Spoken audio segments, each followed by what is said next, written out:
Yeah, it was that was disappointing to me because go conjure up the Jizelle of when her and Karen were on the sidewalk and the mime is there and Karen said, "You're a clown," and she's like, "There's the clown over there." You know what I mean? Like that, like you couldn't even, this is your job. But to me, that also goes to show when a network has let you know pretty much that you are the HBIC in charge. How do you think, why do you think that, how did Jizelle get that much power? Because Jizelle, as much as I don't too much care for Jizelle Bryant, I have to also acknowledge that she runs Potomac. I honestly feel like it was the way the audience fell in love with her and Jizelle, but the audience fell in love with her because of how she looked. I don't care what anybody says. The one thing, the consistent thing that I see about Jizelle, even with people that don't like her, oh, she's beautiful, but she's evil. Or people will love her like, she's beautiful and she's funny. She's beautiful. Jizelle is stunning. Gizelle's one of the most beautiful women I've ever seen. So to me, coming in, people fell in love with her look and her and Karen a little back and forth. And I honestly think they were like, we're going to make Jizelle the face of Potomac, this beautiful face. And we kind of got fooled into thinking she was witty, but she's really less than smart, in my opinion. And I used to be a big fan of Jizelle. I mean, I used to attend the church. That's a whole nother podcast. That's a whole. What's funny is I used to have another podcast that's on hiatus in 2016, and Jamal Bryant was my first guest and actually talked about the cheating and all that, which is like kind of touched me. So, yeah. And I used to have a blog, and I wrote a blog about how you cannot throw it out that phone. So you got TT. Oh, I got TT. Mm-hmm. Okay, let's just move on. I was gonna say, I have your phone number, so I did not know. Yeah. Jamal was one of your first guests. He was the first guest.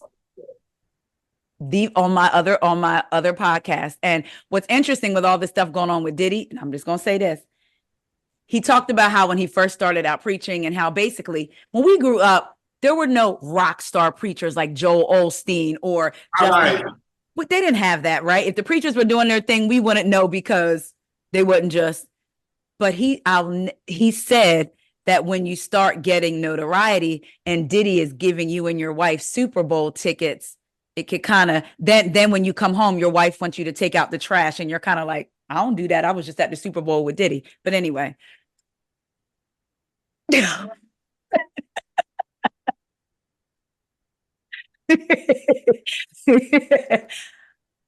You all the way, Ronnie, just yeah. Mm-hmm. So, and I will just say this. People say Jizelle used to be a first lady. Think about how some first ladies are. The attitude hasn't changed much. And I can tell you that based on people that I know that were either friends with him or that were there from the beginning. The attitude hasn't changed much. You're not the first person I've heard say that. I've heard people who attended the church when Jizelle, and I've heard people say that her attitude was not the best. Mm-hmm. A couple of my friends had like one-on-one interactions with him, and one friend in particular was Mrs. Baltimore, and my friend owns a business. Husband owns a business. My friend could pretty much be on like she and she was at the church and she had to go and basically get like sponsorships and stuff, and it was a very much a turn your nose up thing until she realized, oh, she's in pageants and she does this and she has some stature. Then it was, yeah. Mm-hmm. So so when people, it's funny sometimes, like I'll be in the comments and of course I'm like, but I'm laughing and they said she must have changed from being a first lady. No, actually she hasn't. She was the same way from what I heard. She was the same. And but she was the face of what maybe some people thought a wife should look like, but behind the scenes they was dipping and doing what people that look like Candiace. But anyway, so we're gonna move on. We're gonna move on. God bless. But going back to what you said about why Jizelle. I think it's I honestly think it goes back to how she looked and how she presented. I really do. I think that's, and through no fault of her own, of course, but I still really feel like that's it. Again, we know that Bravo pays attention to the viewers, even if they don't do some of the things that we wish they would do. We know that they pay attention, right? So I really think they were like, oh my God, people just felt. I mean, I remember Rodney watching, and it was so funny because when Potomac was coming out, I was still attending the church. And so back then I was more on Facebook than Instagram, and everybody watching the show from the church and talking about Jizelle. So it was very much like a Jizelle. She's beautiful. She's beautiful. She's beautiful. I'll never forget somebody said, how would he cheat on her as beautiful as she is? And she's got good hair. So I really think that played a big role into how she became the face. Why do you think? Let me start off by saying, first season, I absolutely love Jizelle. Me too. I just love Jizelle. I did. And then as it started to I didn't watch season 2. I tapped out season 2 and then I came back season 3. But I do believe that when you look a certain way, I believe that in the society that we live in, it does give you an advantage over other people. I believe that Jizelle has always been put on a pedestal because of the way that she looks. And I do believe that in this situation with Potomac, I think they looked at her like she's a gorgeous woman, right? And based off of her looks, I think that's what kind of propelled her to the front of the show. Even though I felt like it should have, looking back, it really should be Karen. Even now, I think it should be Karen. But I think Jizelle, even though Jizelle and Karen ain't too far off in age, I think that Jizelle gives them more of what they want. Even though Jizelle is not that witty, she's not that funny, she really doesn't have any fashions, her home is a mess, her decor is a mess. I really think that it comes down to the way that she really looks. Because what else could it be? I said the same thing. When you think of a housewife, Karen has evolved so much into a good housewife. Yes, we know Karen be lying too, but Karen's lies are like low stakes. So they're not really tearing anybody's family up. They're not really hurting anybody. Candiace, to me, and when you look at housewives that know how to move story, so Candiace would come in and move story. Oh, so what do you think about this? What do you think about that? Karen, even though she's that whole ride defense, I said, Karen, Karen reminds me, Mia reminds me of Karen, as far as delusion, but on a different level, which I need to ask you about. How much, I don't want to keep you if you have something to do or pass. Okay. Might go out. Oh my God, that's the time. Okay, we gotta go. That's how I do my lives. When my mic goes out, I'm like, all right, y'all, it's time to go. The mic went out. Listen, I already told Corey, I said, because he's working, but I told him, I said, if I'm recording with Rodney's, you got to come in the live and say hi to Rodney. But wait a minute, time out, y'all. I have to go back and I'm going to get back to what I was going to ask Rodney about Mia. When you talked about meeting Candiace, I remember when you came down to YouTube and said it, because I remember before you went, you were like, I'm going to DC, y'all. I don't want to have to worry about these Ubers. If y'all see me, pick you up. And so I do ride share. So I'm all in your DMs talking about, let me know. I'm going to come get you. Okay, right. Okay. But I loved how you talked about that and that made me think too, because I was podcasting, but hadn't really, I started a YouTube channel in 2017, did like 2.5 videos. And much like a lot of people realized, oh, it's actually work. Like people just think you just come down and sit in front of a camera. And it's like, you really need to try to have something to say and be engaging.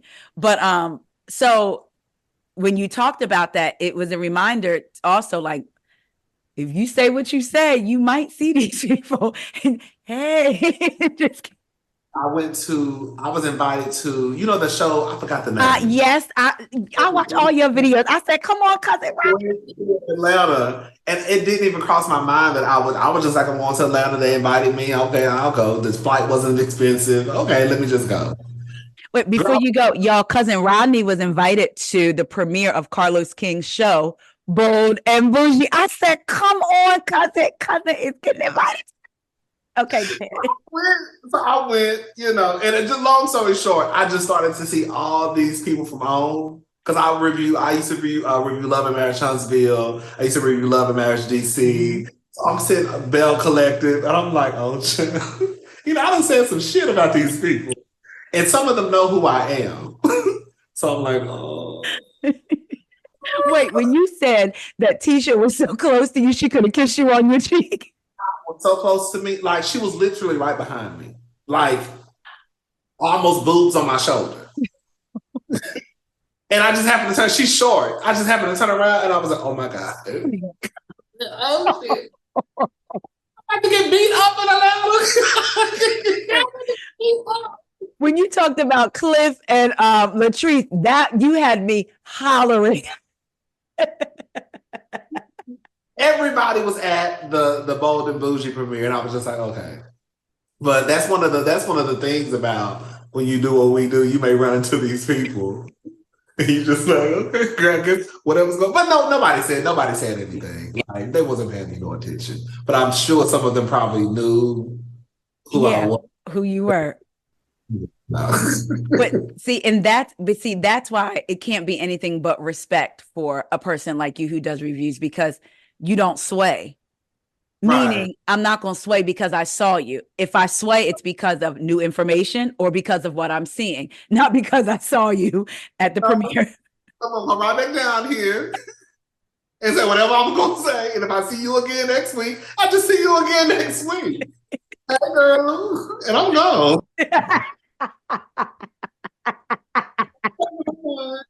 At all. Oh, my gosh. I loved when you told us, but yeah, like I said, and it's different too when you YouTube versus a podcast, because a podcast, people have to hear your voice to know who you are. But when you are front and center and you have a follower like me who be posting your clips, like, come on, right here. Okay, it's cool. No, you are. So with Mia, I struggle because I remember when Mia first came on, I was like, oh, when they were at Wendy's dinner and she was saying how everything she got done, I was like, oh, she's funny. But then I noticed, like, in the words of Cynthia about Portia, Mia got a little lying problem. And so I noticed, and it kind of turned me off because I said being delusional and and lying are two different things. I don't want to have to, everything my housewife says that I'm watching, now I got to second guess, is she telling the truth? Because now I don't even know if I can do my review or my recap because I don't know if she's telling the truth. And then it started to me getting a little bit slipperier and slipperier. She talked about being in the foster care system only for us to find out she wasn't in the system. So it's like little things that she would say. And something about this story, I appreciate her and G being transparent, but there's a part of me that has a little bit of an ick with this story. And I can't quite, I'm like, I don't know if I like this, like with the son and, you know, your ex thinks he's the father, even though you said you used fertility, you have fertility assistance. She said that online. Somebody said she said that to NECA. She did when they were talking about fertility. Somebody said that. Somebody said that she said that I went that route. So either you're saying after they did that, you then turned right around and slept with Ink. Is that what you're saying? Because how then could there be any confusion? See, this is the thing. Oh God, I don't know. I'm with you. Like, I like that Mia is giving us content. I like that Mia is giving us a storyline. But I don't like to feel like I'm back in biology class and I'm trying to figure out. I'm not good at biology. I'm not. I wasn't the best student. So I don't like to feel like I'm back at school and I have to try to figure out. Like I shouldn't have to think about what you said 3 or 4 different times. And with Mia, you have to think about what she said 3 or 4 different times. And I don't think it should be that deep with Housewives. Come on. Like, girl, what is your story? Okay, this is your story. Like you just said about her saying, I'm not just you, but I saw someone online saying that Mia, and then when I was like, I think she did say that about NECA fertility or whatever they had to go through. And I'm like, but now you're saying that Jeremiah could be. Mia's lies are not like these big lies. Yes. Even though she try to like say that Chris, I forgot about that too. Tasana reminded me when she went to lunch with Robin and she said Chris tried to. So Mia started to go down that road, but it's like, I like Mia, but I don't want to get caught into the Mia trap. Well, we have to figure out if Mia is lying, like, because we already know you came onto the show lying. Like, come on. I think that's why I'm getting worked up right now, just even thinking about Mia, because it's like I don't know how to take Mia. Like, I like that Mia did her job this season. I thought she had a good season. Yeah. But then when we have to think about what you said on episode this, what you said on episode that. Now it was you went to a fertility clinic and had assistance getting pregnant, but now it's the baby daddy might be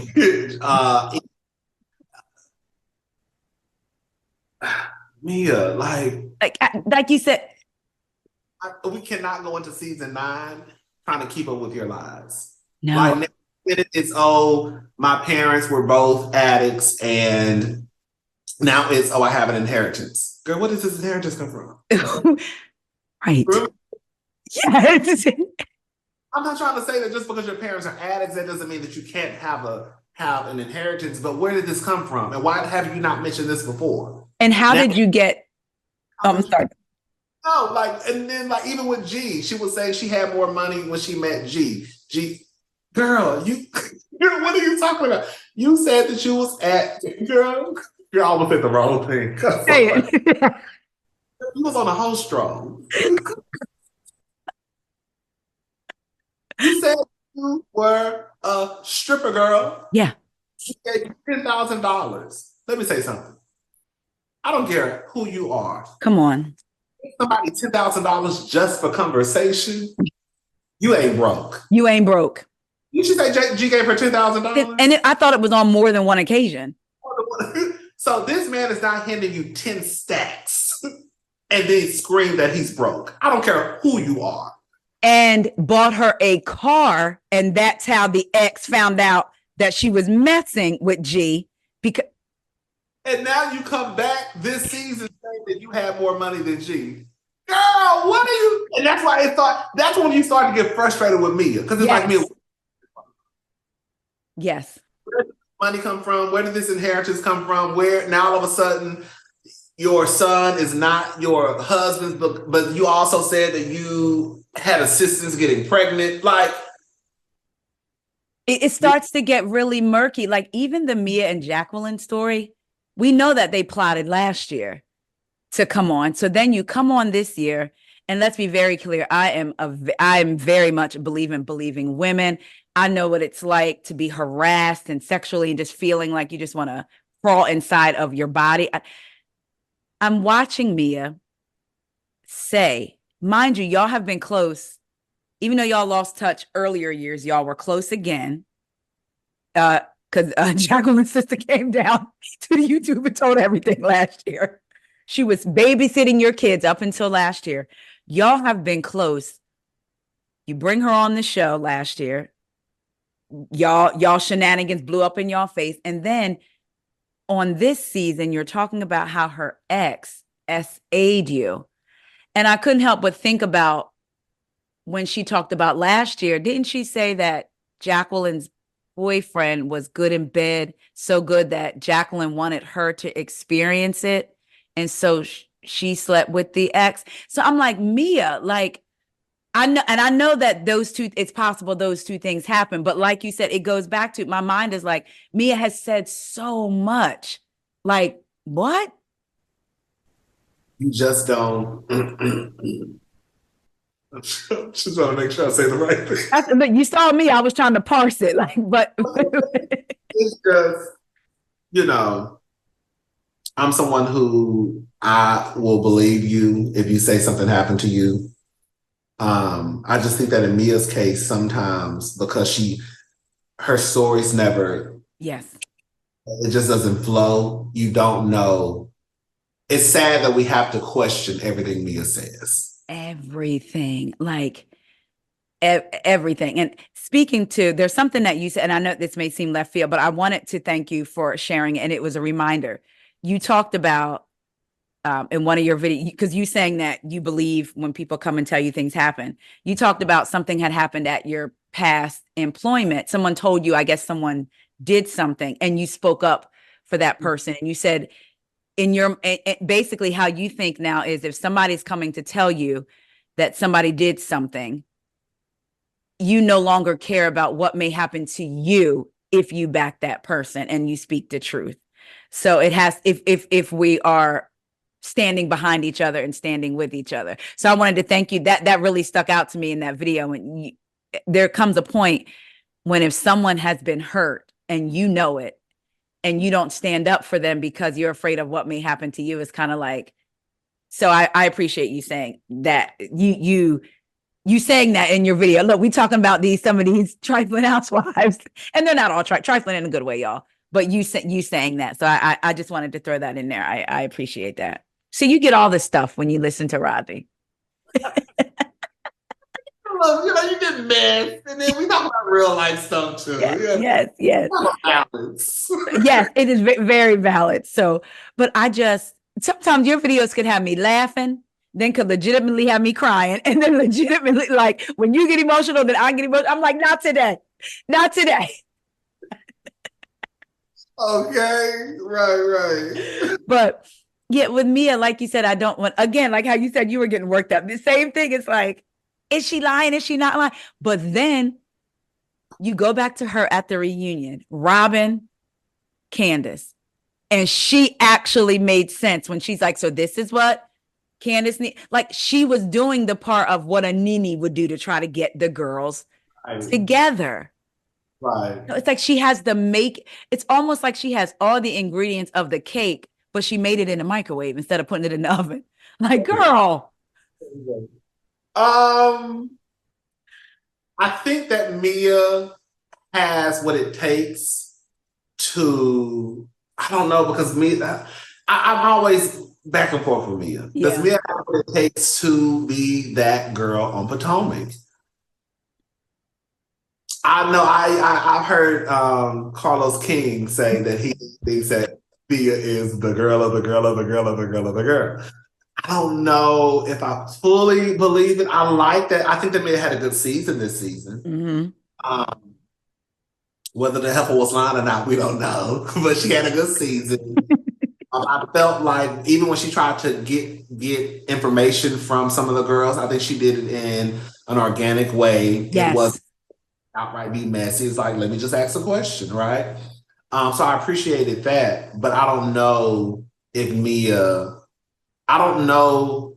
I will say this. I could see Mia being front and center of Potomac, even though I may not necessarily agree with it. Mm-hmm. But if Mia continues down the road that she's going, I could see Mia being front and center. I could see it. Because I could see it with you. Front and center, but she'll definitely be standing beside Jizelle. But I agree with you. She'll be front and center, but then it's no longer the Potomac that we knew. It's more love and Potomac, love and hip hop. I think that there is an element that you said it. You said it today. You were quoting the diva. Shout out to Erica De Niro. Love her. I found her through you. She said, "What was it? We don't need to know their street names." We don't need to know. That's I don't want to sound like a classist or elitist because that's not me. Same, but I get it. I don't need you coming up to the show introducing your man to us as Ink. Like his real name first, and then we can say, okay, he's a DJ and this is the name that he goes by at work. We don't even know this man's real name. Beverly Hills would never. Atlanta would never. We wouldn't even be having paternity lines, storylines. Like they would never. Allow to bring some man on the show and have to call them by their street name Ink. Can you imagine? Sonny would be like, no. Hal would be like, no. Lisa Rinna, she gonna cut him and act the fool when she was on the show. Erica Jane, Ink, who's doing give you an Australian accent. Ink, who is Ink? Like, I go for it. Kenya will be looking like Ink. What's up, girl? Like, I don't want this to go down. Like, I have an appreciation for Mia, but also know Mia be lying. Like, we had be lying. But I also do feel like if Mia does start to kind of be the girl that the show is centered around, it could start to go down this, love and hip hop-ish kind of storyline. Baby daddy drama. Who's the baby daddy? My man name is Ink. I didn't even like the fact that before we had just found out about the man and he was already doing, I'm just going to call it for what it is. He was already using Carlos King. Girl, we don't even know this man. Why is he doing it? And then you heard what he said that he referred to Mia as like a gold digger. Yes, he did. Because I watched the interview. I said, who is this man? And why is he already doing interviews? And why is he referring to his new girlfriend as a gold digger and kind of contradicting a little bit, maybe sort of some of the stuff that Mia has said? Like you talking about they were high school sweethearts. And then again, I'm like, so y'all were together the whole time you were in high school. So when was it that she slept with your boyfriend, Jacqueline? Because it was so good? Because you said y'all lost touch after high school. So it's like the same. It's like with Mia. I'm about to get worked up. See, I'm about to get worked up. Mia, we found out new information every other day, and we're like, where? It's almost like she doesn't tell her story in order. And I think that makes the problem. It's like she'll start at the end and then she'll work her way to the beginning, then she'll go to the middle, then she'll go back to the beginning, then she'll go to the end. And we just all were like, okay, we're trying to keep up with like, what did she just Okay, so now that's her high school sweetheart. Okay. And now it's, she was in school and okay. But isn't it crazy how when she said she was allegedly with Ink when she met Gordon. Ink found out because Gordon sent her the car, but yet her and Jacqueline were in Miami. I think it was Jacqueline, and she saw Gordon and had sex with him on the beach. You know what it is? I will agree with, this is what Carlos King said, and I will agree with, I don't agree with a lot of stuff that Carlos King says, but this is what I did agree with him. I think the problem with Mia is when Mia came into Potomac, it had already been said that the girls are going to do what they need to do to get good tea, whether it's a lie or not. And I really believe Mia came into, this is what he said. When Mia came into Potomac, it didn't matter if it was a truth or a lie. It was about what was entertaining. So Mia just came in, not necessarily telling her truth, but just saying what she thought was going to be entertaining to the fans. Yes. Okay. Yeah. He said that, I was like, ooh, I feel like that's what happened with Mia. That makes sense. Like, okay, well, girl, this is what I'm going to do because they lie on the show anyways. You know what I'm saying? So let me just come in and just say what I think is going to be entertaining. And then when Mia starts to tell some of her truth, it starts to contradict what she's already told us. And viewers are confused because you came in saying this, now you're saying this, and we don't know where the truth lies. Right. That is a good point. And when Carlos King said that, I was like, oh, that actually makes sense. It does. Mia, she came in just kind of like, let me just give the girls a good TV. Because like, yeah, girl. And then she used to get, I don't know if you used to realize, Mia used to get upset sometimes. Well, I'm not gonna say she would get upset, but she would be online saying, why do y'all say that I'm lying? Yes. Mia would be online asking, what did I lie about? Mia, you be lying, girl. That's the thing, you came onto the show telling lies because you thought they were entertaining. And you thought because they were entertaining, we would just let it slide. And now everybody is like, you said this, you said this, you said this. And now you're sitting back like, I'm not a liar, but you did. You're not telling the truth. She thought she was going to get the Karen treatment. Oh, Karen's lying. Ha ha, hee hee, ha ha, hee hee. Oh, come on, Taria. That's what it is. Because Karen is probably the only one on the show that can tell a lie and people just kind of like dust it off. Yeah. Just, oh, we know that's Karen. That's Karen. Karen is probably one of the few that can tell a lie and it's just like, oh, girl. I'm done.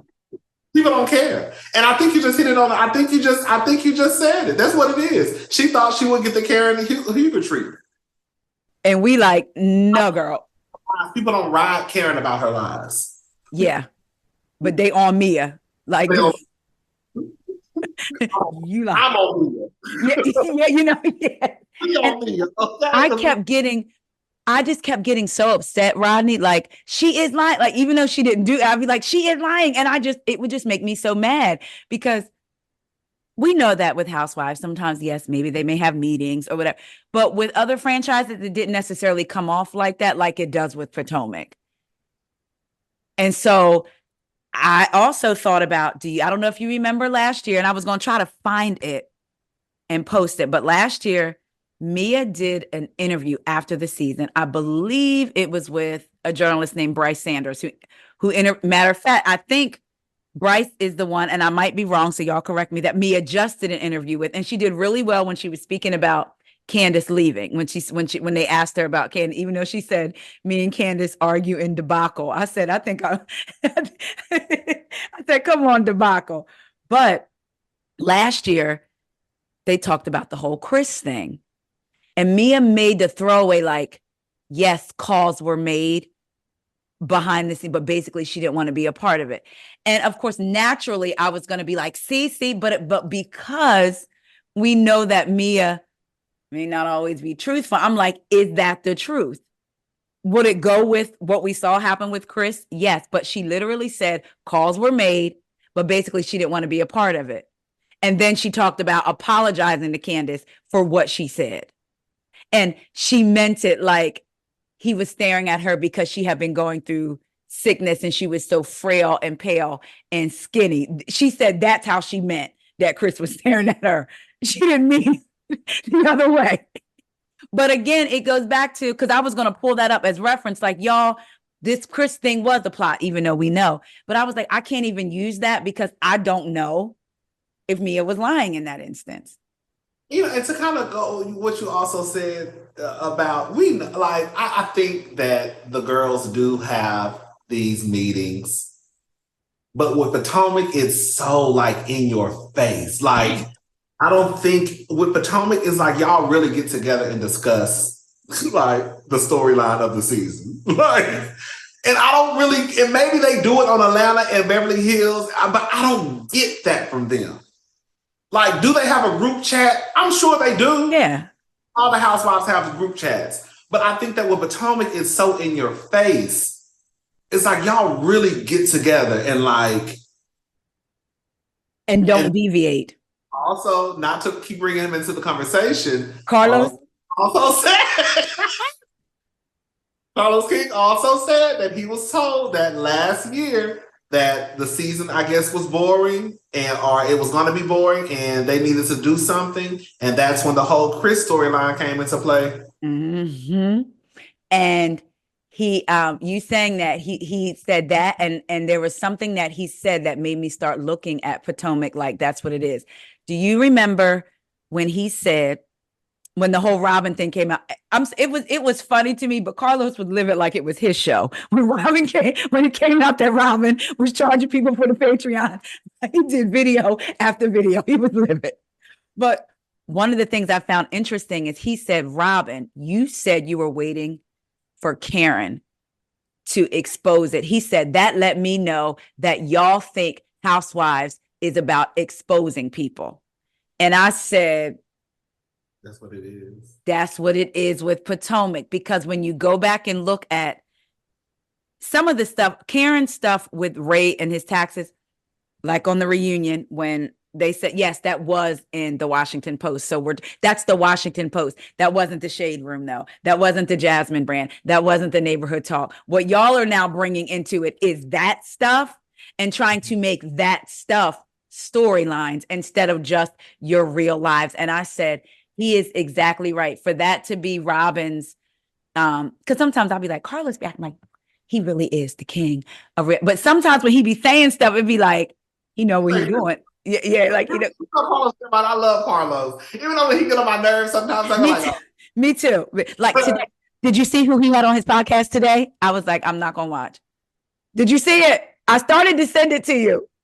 I woke up and I just happened to just the first thing I saw was saying, girl. Did you say Santa Maria?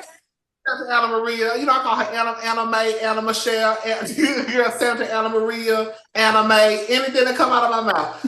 Oh God. I couldn't even watch. I said, I can't. You know, like when I have went through all of your videos and keep refreshing, right? You, Jamie, that's me, all of y'all. I'm like, okay, Kempire, Richie, I'm going through Scotty, Mims, I'm going through. Am I gonna have to listen to that? I said they gotta keep making content. I thought about listening to it, but I was like, no, like, I don't understand.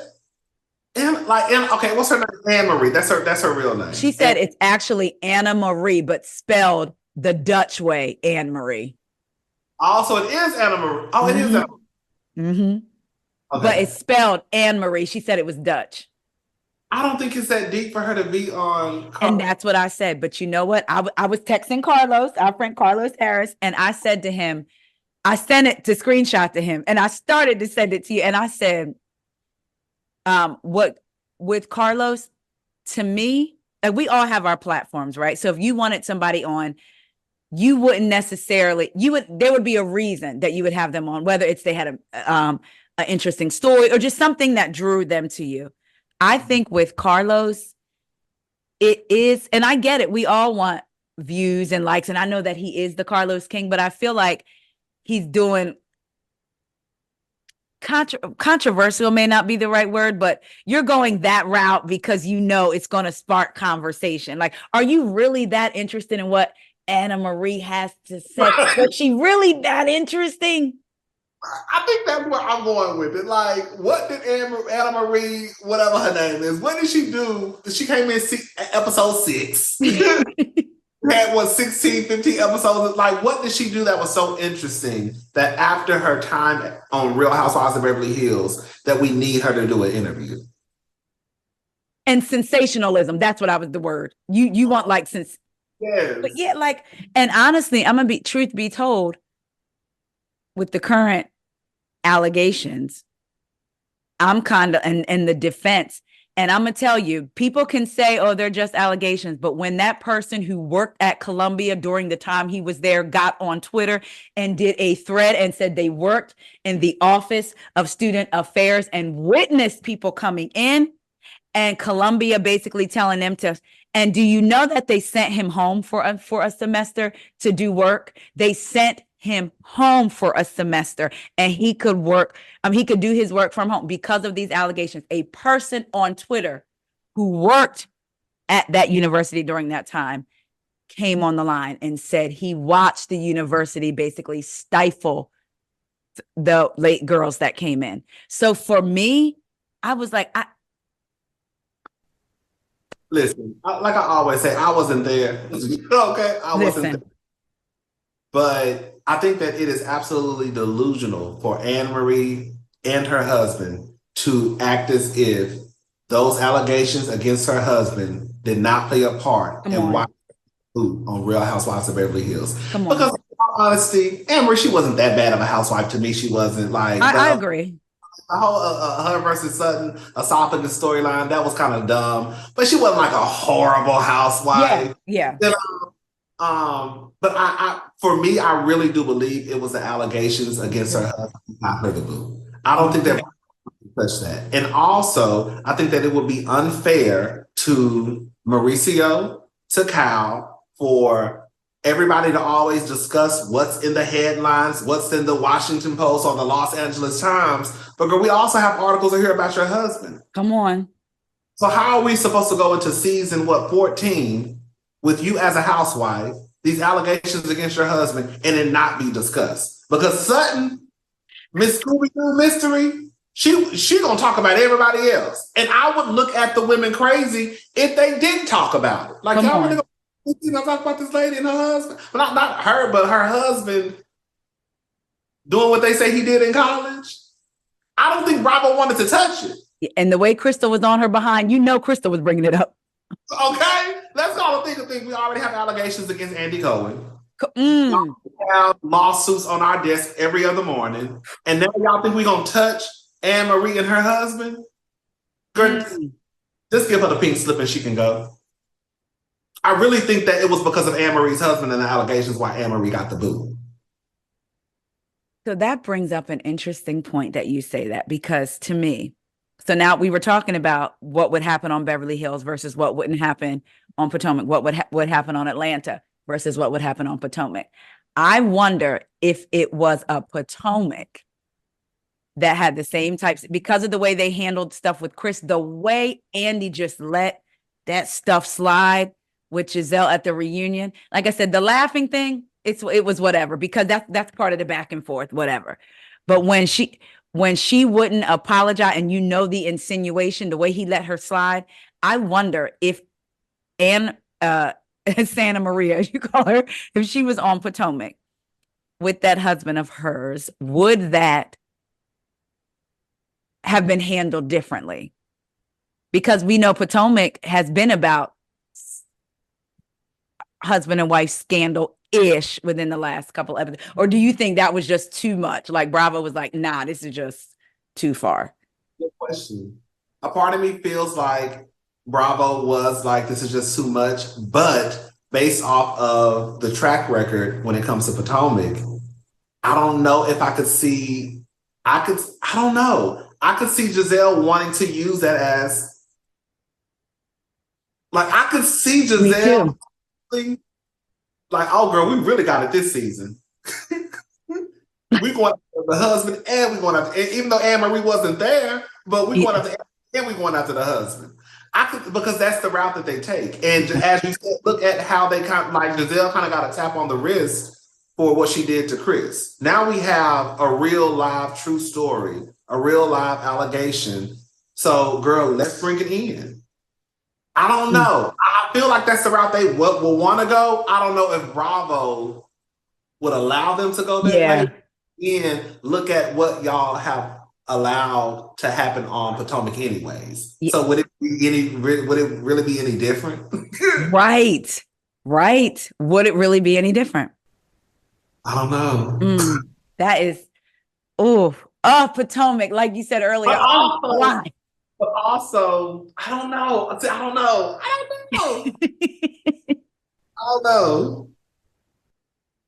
And it was easy for them to let Anne Marie go because, girl, you only like a one season housewife. Girl, you came in mid-season. Yeah, it's not like Kyle Richards who's been here for like 13, 14, how long they been on? Like, since the beginning, like 14 years or something. Have some stock in her. Girl, we don't even know you. You just came on, girl. Just let her go, girl. This is your husband is a mess. Girl, bye. If Anne Marie was on Potomac, would they? I don't know.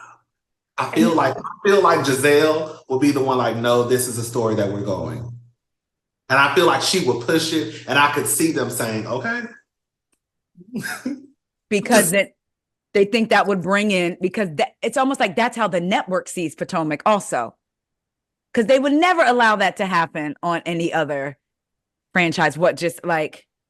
Remember when Kenya insinuated that Kim Field's husband was gay, and the way Andy responded to her at the reunion, but yet you're listening to Jizelle say, he made me go into a bedroom and close the door? That was not an insinuation? I ain't even got no man. You trying to insinuate my man? Like, girl. I have been married for 22 years, and I'm going to tell you, I was thinking, every day we all try to work on our higher self. We all believe in who we believe in, what we believe in, right? And so you want to try to the best of your ability, represent who you feel like what you believe in. And I told Corey, that doesn't mean I couldn't do the show because I believe in God. No, I couldn't do the show because I know Taria, and I know that Jesus, my mom, my dad, my grandma, may she rest in peace, my other mother, and I'm not even going to say my girlfriends because they would be ready to pull up to set. The girlfriends that I'm just saying, I know that there is no way that I could do a show like this and have somebody sit on stage and say, Corey made me go into a hotel room and shut the door. Y'all can leave the cameras up. They just may be upside down. And I'm just going to be honest. That's right. And you can bring your husband and me and my husband. You know that song? Yeah, we knocking and bucking and ready. That would be me. Like that. That's how we're coming in. So there's like, to me, which lets me know that it does take a different type of person to do that kind of reality TV, especially in a setting like Potomac, which is why I was also always mad at Monique, because you fought the wrong person. You were taking your anger out with Jizelle and them not accepting you out onto Candiace because you thought she was the easy target. And for the record, I'm not saying that we should be out here fighting, but I understand as a human how we get pushed to that point, which is why I say I could not do a show like this. I always said I wasn't angry with Monique because she had a lapse in judgment and was fighting. It was the who and the why that she gave behind it. That to me. But there is no Rodney. Y'all would be, I would be on ABC, CNN, TNT, the Animal Channel. This girl had, because I would tear through that. There's no way I could. I'm just getting worked up about it now. Like I would have had to quit. But the thing is, no. Okay, you have stories out there where people don't know their wives or husbands, and their wives or husbands could be doing some crazy stuff. Okay, we have stories like that. But you're not like, God know how you work. You're not going to get on TV trying to say my husband made you go into a bedroom and made you close the door, calling my husband a sneaky link. Girl, trying to see if I was with it and think I'm not going to snatch your ass up. Rodney, I know that you saw when that came out last year, there were literally people on X saying he did something to her. I saw people saying he did something to her. And I was like, oh my God. I remember when he did the interview with House of Aaron. I believe it was, no. Chris was on DJ Richie Scott's YouTube, and he said, wait, was it on that? Somewhere Chris was saying that the teachers of at his kids' schools contacted him. Why didn't I know this? So for me, you could really be messing with somebody's livelihood. For me, in my house, I do my gig work and I make money too, or whatever. But I'm very clear in the fact that right now his is the main income, and what I do just adds to it. So you now getting on TV talking about and people don't play when it comes to essay. And no matter what you say, the accusation sometimes is enough to totally dead opportunities. Yes. And now you get on TV and you say he made you go into Rodney, I'm telling you, I think I would have to fight. Like you talking about what you got online? like honestly, I don't do the whole fighting stuff. I do believe that people can lose control. Yep. Mm-hmm. Right. I do believe we get to an age where kind of like, girl, we really out here, we're not going to be out here fighting. Right. But I can also understand, there's always a but. I can also understand certain situations, how somebody could snatch somebody up. And I feel like in a situation with Wendy and Jizelle, when Wendy told her, girl, up these cameras. After she put that lip gloss, look, wait, where's my lip gloss? After she put that lip gloss on. When she told her, Jizelle, these cameras, okay? When Candiace cursed her out, like, girl, you really playing with some fire right now. And in all honesty, in a time where you have the Me Too movement, and you know, like I said, I'm someone who always wants to believe victims when they come forward. That's nothing to play with. It's nothing to. You should not be trying to even put out there that this man made you go into a room. Like, girl, that's you have people losing their jobs now just over an accusation. You have people losing their jobs now just over an allegation. So for you to even try to paint this picture of he coerced you to go into your bedroom because your glam squad was gone. He knew my glam was gone. Well, first of all, I didn't know you had no glam. My glam will go. Like you're painting this picture of him being a predator. We just gonna call it what it is. Yeah. You're upset because Candiace done cussed you from her soul and you can't get over it. And you can't say it. She should have popped you upside your head. I'm just gonna call it what it is. Yeah, like there's no. I'm literally like, remember after Gizelle initially told her last year, Gizelle went on to say, like, Candiace owes me an apology, which goes back to, think about every single season, Gizelle has got an apology from some. She thought Monique owed her an apology. She has gotten an apology from everybody. The only one that she's really apologized to, and I think meant it, was Charisse. After she made them fireworks, the fireman accusations, then she tried to meet up with Charisse multiple times at restaurants and apologize. And she was gone, and her kids were like, "Mom, you need to be nice. You need to be nice." So she went in trying to be nice, and Charisse cussed her out. So, like, I feel like that's the only person that she ever really, really like, okay, I'm sorry. Gizelle really thought Candiace was going to apologize. To what Gizelle thought was, I'm going to use this for, and she did the same thing with Wendy. I'm going to throw this out there, use this for a storyline. We're not going to talk about me. Then it's going to resolve. I just wanted to tell you, because, you know, we're friends, and I didn't want this between us. And now we're going to resolve and move on. And Candiace said, knock, knock, knock. We not resolving. Can you see me? Okay. Yeah, I can see you. Yep. Mm-hmm. Yeah, I think that Candiace was on reality TV long enough to know that when Gizelle pulled her back into that yoga studio room, whatever it was, immediately clocked what was about to try and go down, and that's why she looked like, hold on, is this what we're doing? Remember, she started looking like, hold on, is this what we're doing?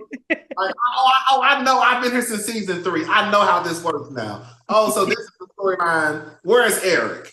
Because I already know this is not what's about to happen. Right. No. And I also think that we have to get to a point where the girls have to start telling some of their truths. Come on, please say it. That's the reason why Gizelle has been able to just get away with like what she's gotten away with, because I'm going to make up a lie, or I'm going to put 100 on 5, and that I don't have to tell my business. So let's go and say that even though Eddie may have followed a few IG models, we're going to paint this picture of Eddie possibly cheating on Wendy. Let's make it seem as though because Wendy done got her body done is because Eddie might be cheating on her, right? But I'm not going to tell my business. Let's go ahead and say that Chris made me feel uncomfortable. He's a sneaky link, and he wanted to see if I was with it. And people have tried me in the past, and he made me. But I still have to tell my business. I think that once we start to go down that road of the housewives not having to really tell their reality, and the opposite is for me to tell a lie, and then there's no consequence for them telling these lies. That's why I believe that going into season 9. What's really going to change? Right. Ooh. Because Gizelle has not really had to be held accountable for the stuff that she decides to create. Oh, yeah. This thing, if you watch this, you're next on the chopping block. If you think that you and Mr. Ike not going to be on Miss Gizelle's radar next season, if you come back, you are sadly mistaken, my girl. I know that you saw this. So I'm going to read it. And I had to comment and say, let's see if she feels the same. Okay. She says, I don't believe, this is on the Peach Report. This is from NECA. Y'all, so Rodney seen it. Okay, I saw some of those tweets. Go ahead. Come on. Okay. No. First, she said, I don't believe what happened was workplace harassment either. You have to look at all the facts and the totality of the circumstances of what Gizelle said occurred. Mind you, this is from the lawyer. So we're looking at the totality of circumstances of what Gizelle said occurred, but her story has changed. Okay. Then she said, I absolutely see both sides, but the ladies in question also need to see each other's point of view. That's the only understanding can be reached. And I commented and said, let's see if she still sees both sides when Ike is when Ike is the husband that's going to be gone after the next season. That's what's going to happen. That's what's going to happen. That's the name of the game with Potomac. We go after the husbands. And then I'm not going to get touched. And if you say something to me I don't like, I'm going to human resources. Come on. And you will be gone, because and even if Candiace was fired or quit, I'm going to make sure you're going to want to leave. She did it with Monique. Come on. She got Monique out the door. Yes, she did. Candiace is gone. Mm-hmm. If Wendy comes back, Wendy probably going to be next to leave. Jizelle eventually gets her way. I think it's absolutely whack and disgusting, but she gets her way. And Nneka will be a fool to believe that her husband is not next in line. The tweet that she said, she did another tweet saying that somebody was like, basically like, you came in on the GEB side, like doing their dirty work. And she said, they accepted me when the other, and I'm paraphrasing, they accepted me when the other side tried to basically ice her out. And somebody said, you can't be talking about Wendy because half the cast didn't even like Wendy. So what power would she have had to ice you out? If I could find that, Rodney, when I saw that, I said, now wait a minute. So you're saying you came in and went to the GEB side because they accepted you right away when the other side tried to ice you. She said they tried to the other side tried to ostracize her. Who would that have been though? Because Wendy wasn't talking to Robin or Jizelle.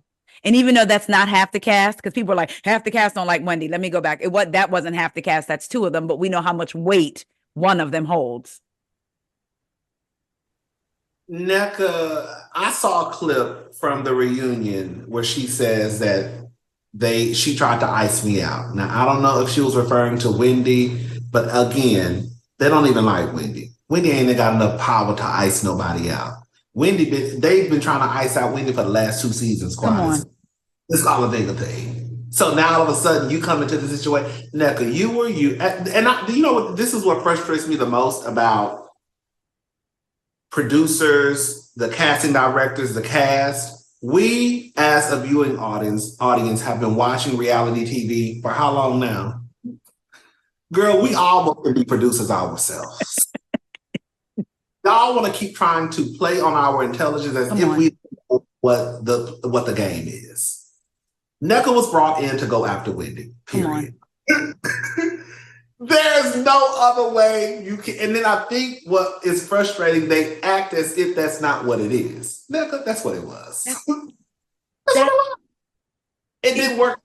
Now you're upset because even people who may not like Wendy are still saying, Nneka, girl, you were brought in to go after Wendy. But you want to paint this picture of, oh no, they were against me, they didn't accept me, blah, blah, blah. Who are the theys? Who was the they? Because Candiace tried to be your friend. Karen didn't have an issue with you.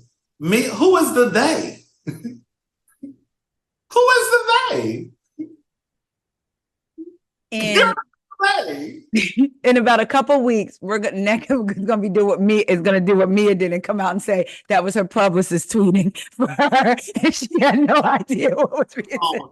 You know they love to pull that my phone was hacked. Okay, yes.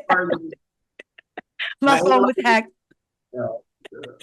They didn't get your bank account information. They wanted to come into your Twitter. Right. Mia, I mean, Nneka. Like, I go back to it. Listen, and I'm gonna bring it up again, and because I want to see if you agree. Season 5 again, and one thing Carlos Harris said, the only way the audience is going to be able to move on from season 5 is we have to see the cast move on from season 5. So he said, even if Monique came back for a dinner and her and Candiace, let's say, sat down and had whatever conversation and was like, but we're done, then the audience might be able to, we officially moved on. Because it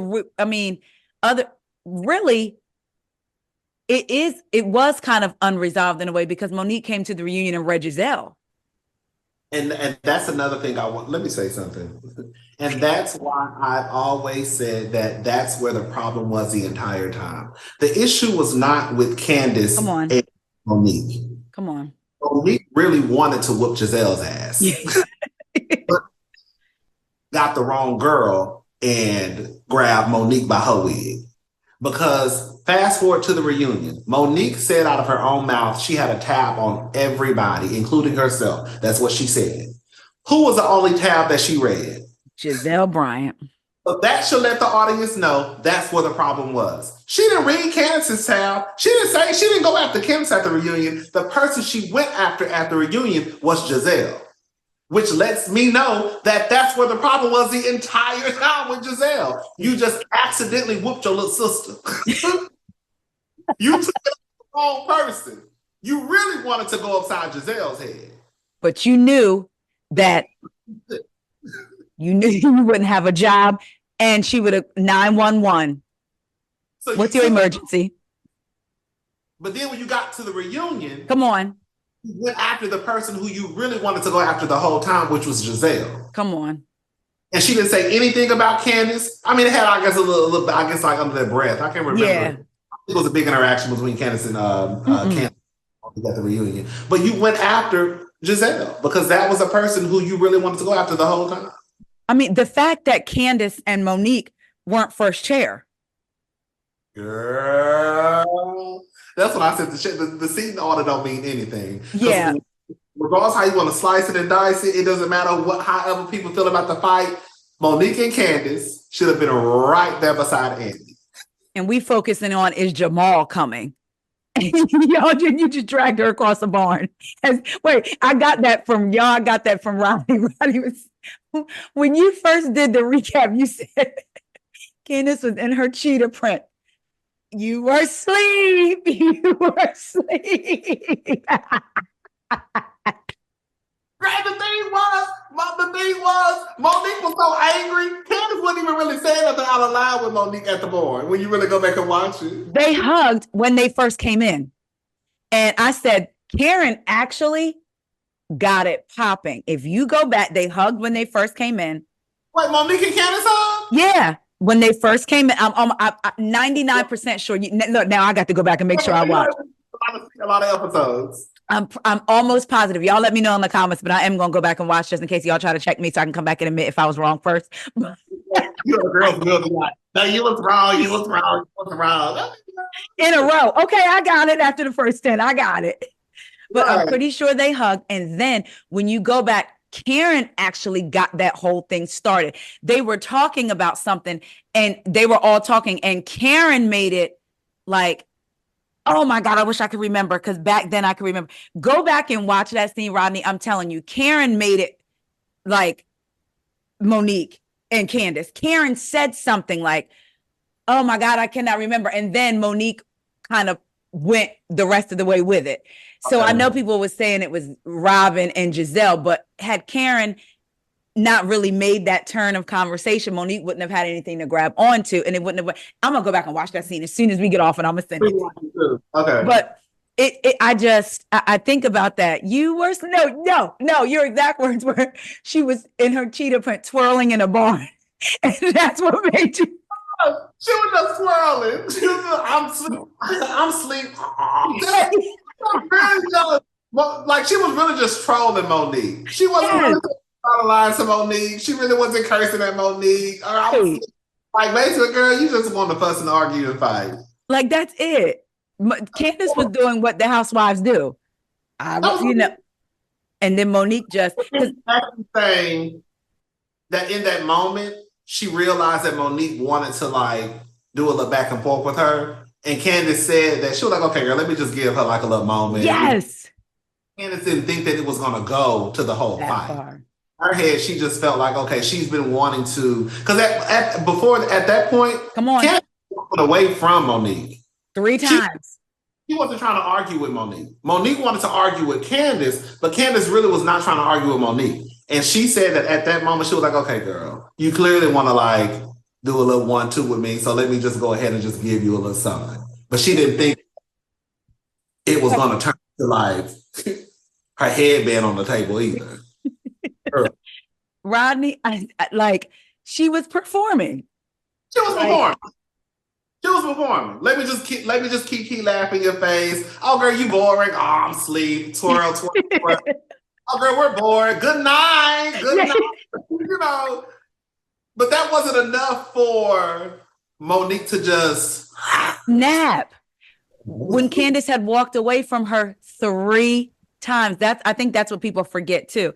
Also, I will say one of the moments that I felt for Candiace, I heard her in her interview after that, and she said the only thing she was thinking was to keep her wig on, because if that wig had came off, she would forever be a meme in her straight. You know how we braid our hair underneath? And I know that she was thinking, let's be clear, you know, Potomac used to be a majority white audience.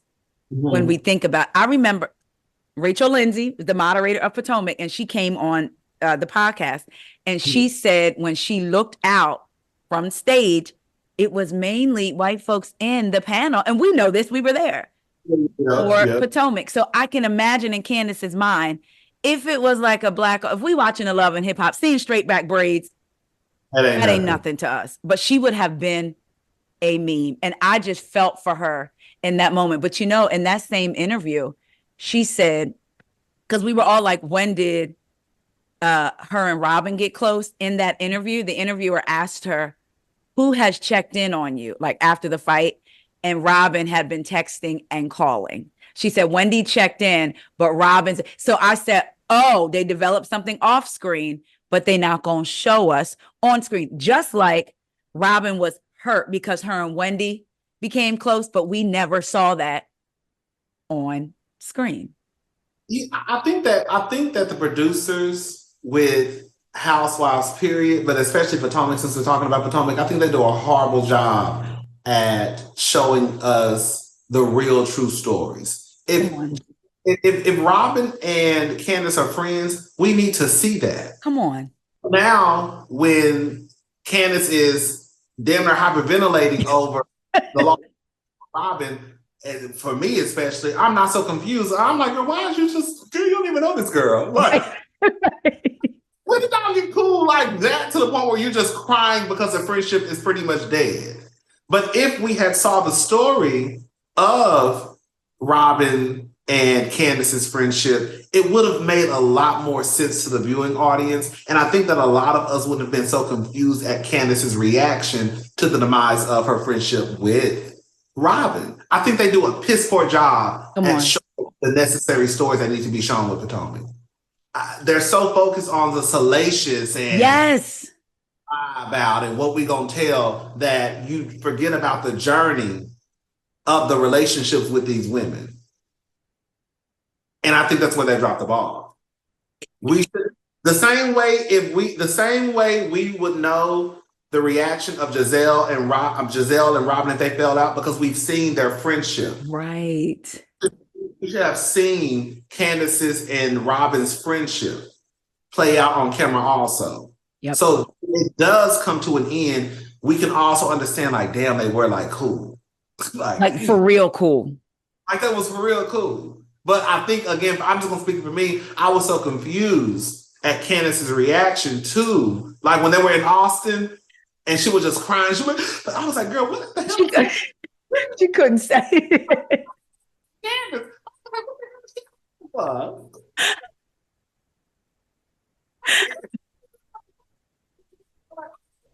What's going on?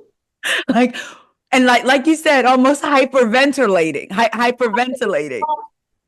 If you go back and watch when they were in I call it the chicken shit barn, when they all got never forgive them for that. Right. Wait. Rodney, I was so disgusted. I said even Orange County would never. Can you imagine Sutton walking in with her Hermes bag? Can you imagine Cal walking in with her Hermes bag to play chicken shit bingo? Girl, it didn't even happen. Garcelle wouldn't have walked. They wouldn't even walk. They would have been like, girl. First of all, they would have been like, Austin. Did you mean Aspen? No, that's the first thing. The first thing they would have said, Austin. We just go to Vegas for the weekend.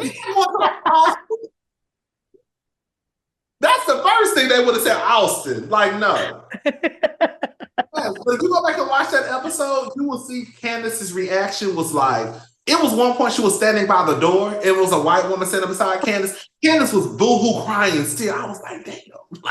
Like what happened? Right. What is going on with this? I don't know. I just think that Potomac needs to get back to showing, because the show centers around the friendships of the women. Yeah. So that if you are going to have and then of course, if there's drama going on with the husbands, they're going to bring in the husbands, right? Yeah. So of course, if you're going to show these friendships amongst these women, we need to see a correct timeline. Yes. To see that Robin and Candiace were actually friends. If Wendy and Candiace fell out on the show, we would know that Candiace and Wendy were friends since season 5. You're so right. if we would say, "Oh, girl, they were friends on the show." It just wouldn't be this big surprise of why Candiace is crying, right? Like it will make sense when when Monique and Candiace fell out, because at one point they were calling each other sisters. Like we would have an understanding. I'll say it. I'm gonna say it again. I didn't have an understanding of Robin and Candiace's friendship. No, but you know what? It makes me think about. Jizelle is used to being the she's used to being the HBIC, right? It would have even made more sense if Candiace had been just as upset about her and Jizelle falling out, because Giselle's been to her house. Chris has cooked for her. I think Jizelle was also pissed at Candiace's reaction to losing Robin's friendship and being like, Giselle's dead to me. I don't care nothing about her. But you can tell she cared about Robin. Even though we didn't see it, she's hyperventilating over Robin. When Jizelle has, before last season, Chris has cooked for her. Even Candiace has said, Chris loves Jizelle. He cooks for her. All of that. She was not upset at being able to just cut Jizelle off like that. But with Robin, like you said, she's hyperventilating. Love the different reaction. She was just like, Giselle's dead to me. And even with Jizelle, even if she could wrap her brain around, okay, she's not speaking to me because of the things I said about her husband. Okay, you don't have no tears for Jizelle. You think Robin was involved and you still have tears for Robin and still want to be her friend. And you think she was involved with me. I never thought about that. Like Jizelle is used to the bow down. But now Candiace is like, I don't care nothing about you. It's her that I care about. I'm gonna tell the people you said. I'm gonna say that, but I'm gonna make sure. I'm gonna make sure I give. You know, I like to give credit where credit is due. You know, it's like right. The thing is, when you talk, when you say stuff online, you have to give your works cited page. It's just like a story. You can't get online saying stuff and you ain't really came up with it. You just think about that. First of all, your name is. The people tell you your name is always in my videos. I'm like, because Rodney said, because Rodney. I can see just that's good. And with her ego, think about, they have all wanted to be friends, because people, and I've said it too. Oh, they want to be accepted by the GEBs. They don't really care. Honestly, I think about being accepted by Robin. They want the head GEBs acceptance. So now you got somebody saying F the head GE. Even Wendy tried to come in last season and make up with Jizelle. Candiace did not do that. She was like, you don't exist to me. Cussed her out at the reunion again, came in this season and was not trying to make up with her, wasn't trying to get her attention. She was focused on Robin being her friend. Like how, and so Giselle's like, how dare you? That's why she was laughing when Candiace was crying over Robin. That's what it is. That's exactly that's what it is. I mean, that's the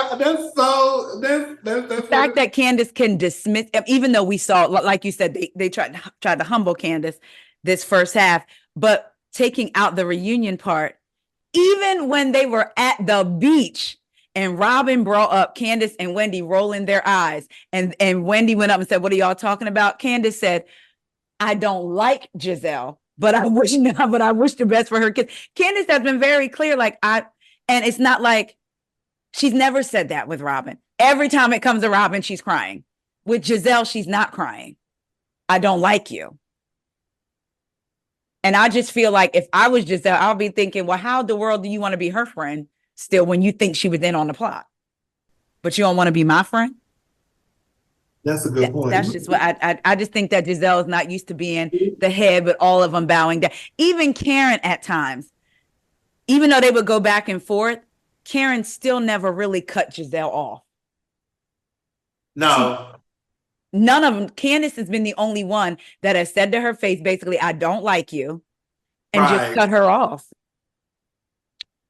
So, but then apologize. Oh, Candiace, all that work, and what did it get you? Oh. Look, at least I want that to be true. I want to know to that. I want that to be true. Let me ask you this. We've discussed Potomac at length and reality TV. We've talked about, what we think would happen in Beverly Hills versus different franchises. You've been watching reality TV for a long time. You've been recapping reality TV. Like, we know the games now. Where do you see reality TV and specifically like Bravo Housewives going? Do you think maybe we won't get back to the Atlanta of old, but do you think we could usher in like a new blueprint for Housewives? Like for me, I think Miami does a good job. Miami does a good job. I know a lot of people were upset with the reboot of New York. I never watched New York, so I knew the girls like Ramona, and I watched clips here and there, but I was satisfied with the reboot of New York. I feel like because now reality TV has been on for so long that we know all the tricks, we know all the games. I don't think it'll ever get back to a point where, like, remember when Atlanta would bring in 3-4 million viewers, sometimes Atlanta was like the cream of the crop. Girl, I wanted to be Atlanta housewife. I know I couldn't, but I wanted to be housewife because I was like, oh, girl, this is the reality TV. These are the girls of the girls of the girls. And, but I don't think it'll ever get back to that. But I think that in order for the housewives to maintain and just stay steady, they're going to have to cut out the bullshit. Okay. Stop playing these games with viewers. They're going to have to start telling real stories, telling the truth. With Potomac, since, that's what the conversation has been mostly about. With Potomac, I don't know how they're going to change because you still have the girl like Gizelle. They're not going to go against Big Sister Jizzy. Come on. And as long as Gizelle is in charge, Gizelle is going to redirect that show the way that she wants it to go. And I think that there hasn't really been any consequence for Gizelle and her actions. So therefore, why do I need to change? So with Potomac, I don't know what's in store for Potomac. I don't know what direction they should go, but they're not going to go that direction. Yeah. I think the only way it will work next season is if they really take some of Gizelle's power back, but I don't think that's going to happen because if that was the case, she wouldn't have been able to go to the reunion. Come on. And basically get Candiace together and make her kiss her feet. And so what did she say? I thought y'all said y'all weren't going to talk to her. And then still even sit at the reunion and still act like the victim. Come on. And still not even apologize. Even after they're telling you did say he made you go into a room. Well, that's not what I meant. I meant to say he asked me to go. And then nothing. It's like, see, Candiace? Oh. And then Candiace has to sit there and be forced to say, okay. Because I'm on this stage by myself. By herself. And I don't know what's going to happen with Potomac. I don't know what's going to happen with reality TV, but with Potomac, they're going to have to tell real stories. And I don't see Karen coming back next season being truthful about her situation. I want Karen, but I don't see Karen coming back being honest about, because Karen, we just going to call her thing a thing. they have been saying that you allegedly have a drinking problem. Yes. Yes. All alluded to it. They said, Sharice has said you've been in rehab. Robin says you get drunk and call her phone. Jizelle sat across the table from you and said, I want to tell your drunk truth. This is your second DUI. They said the reason why you had a driver the first season was because Ray got you a driver because of your. So it's like, at this point, girl, you're going to have to address the elephant in the room, the bottle in the room, the Stella Rose in the room. So it's like, I don't know if Karen likes to put on a show in a show where she's not going to really tell her truth. So it's like the girls don't have to tell their truth. Karen not going to come back and tell the truth. Jizelle not really going to be honest and tell what's really going on in her life. Ashley's still going to lie about divorcing Michael, knowing damn well she ain't leaving that man because she can't afford to. Come on. Do you think Robin got fired? For some reason, I feel like Robin did not get fired. Wait, when you said that, you were the first person that said that, and my stomach clenched. And I was like, what if he's right? I'm not lying to you. I still get along with it. Do you think Robin got fired? Because for some reason, it popped in my mind last night. They hope I did not get fired. When you said it, I had not thought about that until you said it. And then when you said it, I felt it. Like, I felt what I was like. I told my stomach went like this. And I was like, if she didn't, I definitely can't watch next season. Like, and not saying that, again, we're not calling for anybody to lose paychecks or anything, but we know how this reality TV stuff works. And if you're not bringing anything, that's like with any job. So when you said that, Rodney, you made me think, what if, because people just knew that she wasn't coming back this season. The next thing you know, we see her filming with Wendy and Karen. When you said that today, I was like, there is a chance that she did not get fired. Then what? I don't know why it just popped in my head. I was like, I don't think when you said it, Rodney, my stomach went like this. And I was like, I don't think she did. I'm gonna say this. I think I'm with you.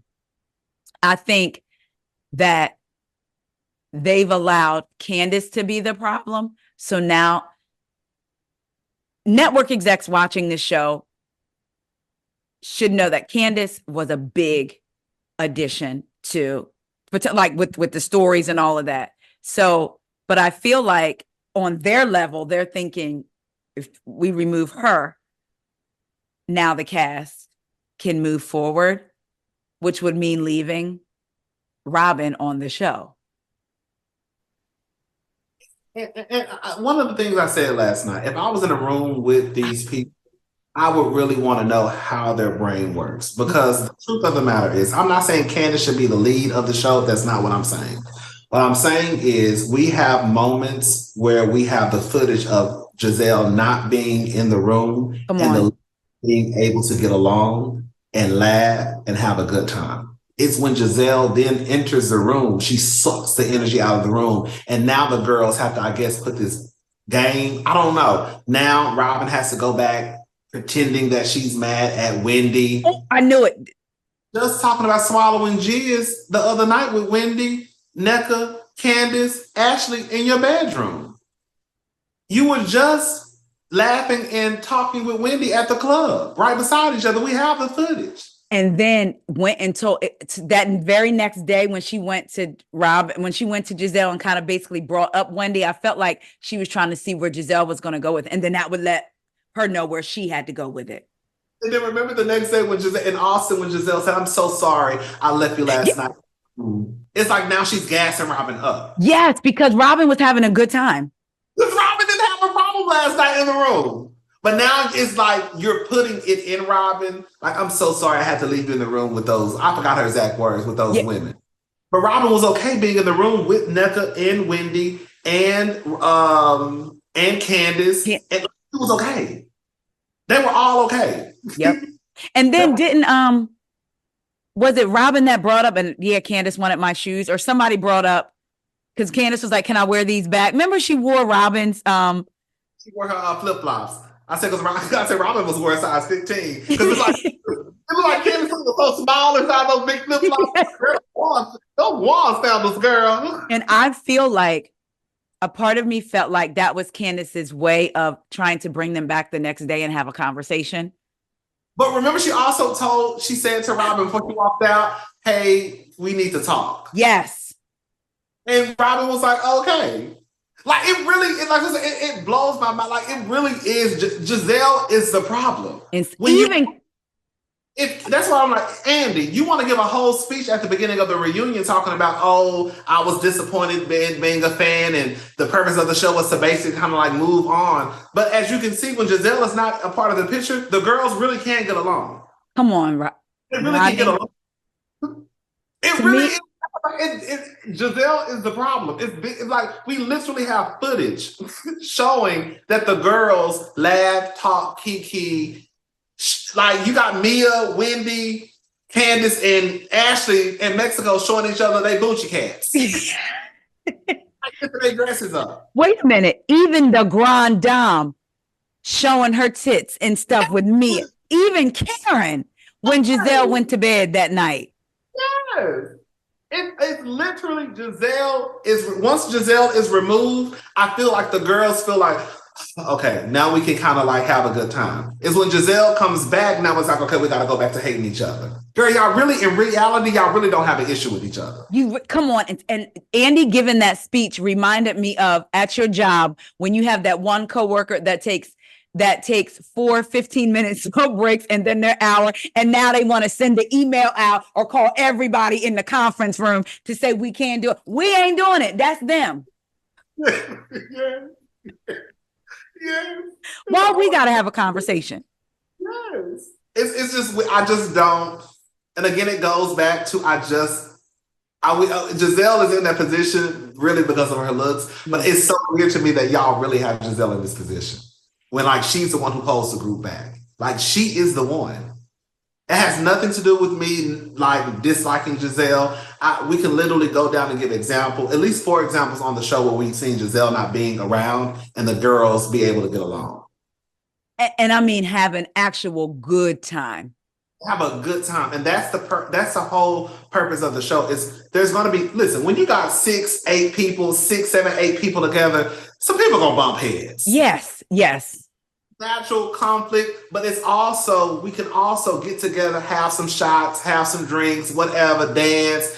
And then we might argue the next day because girl, somebody, broke the heel of my shoe. I don't know. But we can always come back around because we're friends. It's not like this, and like I said, girl, y'all don't even dislike each other like that. Y'all really don't have no issue. Like, none at all. Like no real issue because y'all don't even have a real deep history like that of friendship to have that deep of an issue. When you really think about Wendy and Robin, what's the Wendy and Robin? And it was like Robin got caught in the crossfires. I'm sorry. No, I'm sorry. I cut you off. You go ahead. Nope, go ahead. Besides Wendy telling Robin wherever they were when they tried to play the game with Wendy, yes. She told her girl basically, shut up. If you want to know, go ask your friend. That's why I think when the whole when Robin got upset because Wendy kind of cussed her out a little bit. But it wasn't anything that was so far where you couldn't come back from it.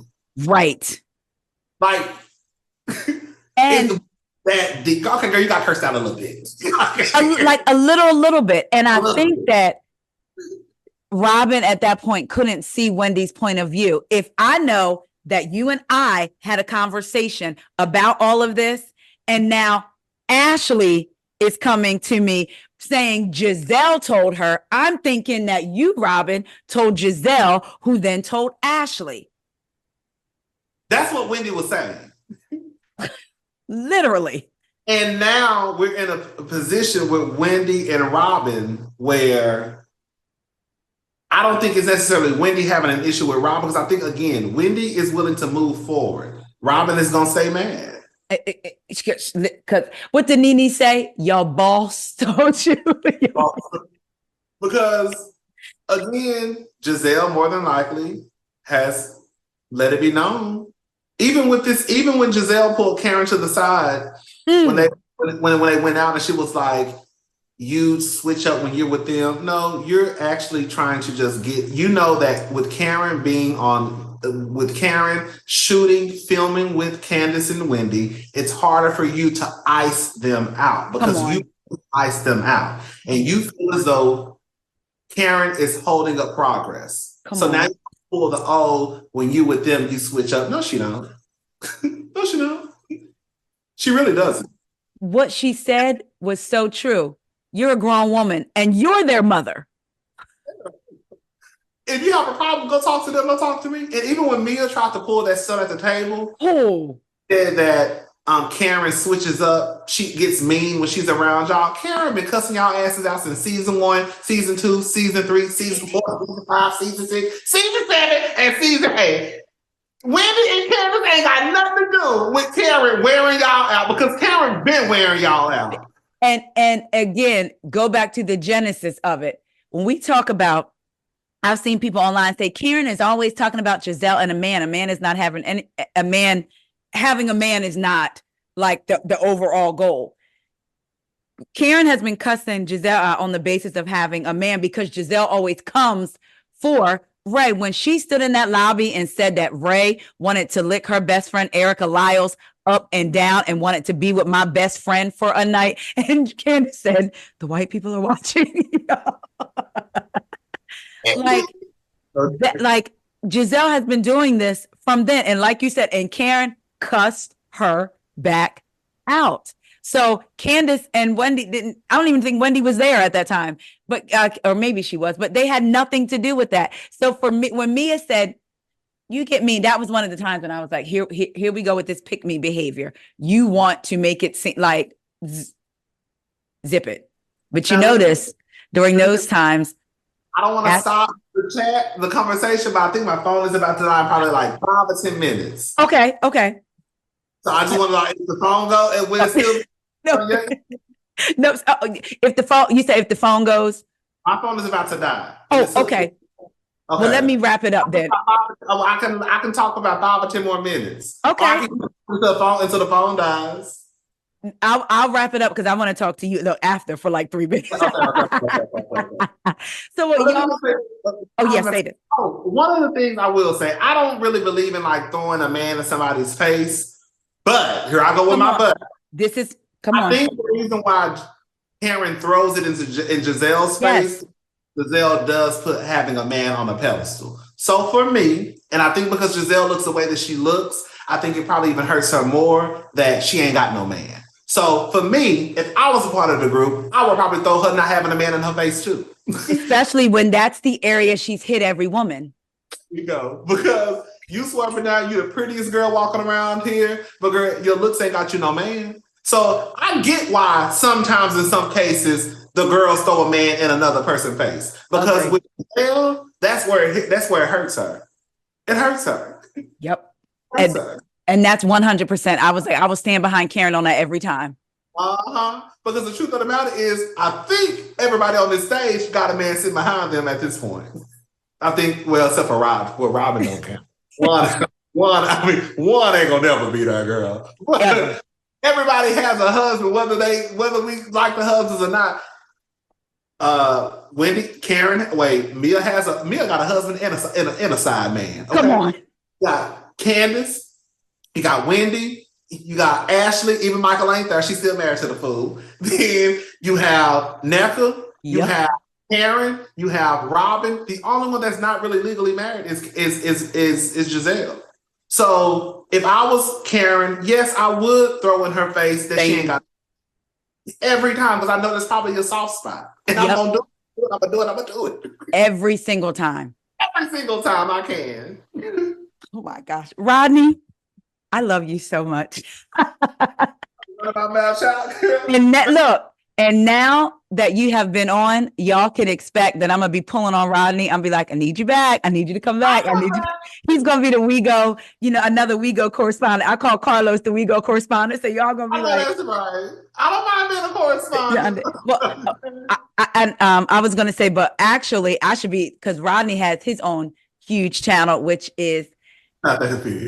Listen, I'm saying huge, and I'm gonna say it's gonna get huger. And I am manifesting Rodney hosting a panel at the BravoCon. Let me say something. I was talking to someone, and they were saying that they believe The way I got into BravoCon was someone you already know who works at the news. You already know.